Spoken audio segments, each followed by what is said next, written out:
Tidak ada nabi kecuali di antara ibadahnya itu jalan-jalan. Fasiru fil ardi.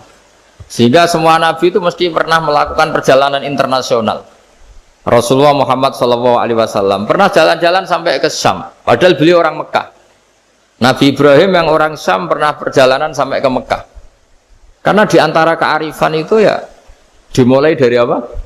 Jalan-jalan tadi. Kamu ngerti orang yang macam-macam. Makanya di antara kebaikan umatku kata Nabi itu siyaha fil ard, sering berkelana, tapi tentu untuk mengambil pelajaran. Atta ibunal abidunal hamidun saihun. Nah, agama mensupport itu. Sehingga kata Nabi, jika ada orang kok sholat qobliyah, ba'diyah semuanya di masjid, sama Nabi ditegur, la taj'alu buyutakum kuburan. Rumah kamu jangan jadikan kuburan, harus dapat jatah apa? Sholat. Kata ulama, kalau ada orang sering sholat di satu titik, itu ditegur. Kamu harus ganti titik yang lain, supaya saksi bahwa kamu di bumi sholat itu banyak. Jadi kita ya punya nilai positif juga tentang apa? Karena kita sering siyaha, kalau bahasa Arabnya itu sering keluyuran, saksi kita kebaikan juga banyak. Tapi pesan saya paling pokok tadi ya, jadikan komunitas kebaikan itu punya nilai jual. Syukur-syukur fid dunya hasanah wa fil akhirati hasanah. Ya kita bersyukurlah di Indonesia itu. Saya masih ingat kecil saya itu, ya sekitar saya umur 15-14 tahun.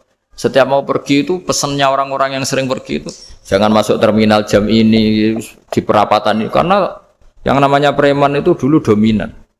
Sekarang sampai jam 2 ada orang pakai jilbab, kadang ya orang pakai peci, yang nggak pakai peci pun ke musola terus.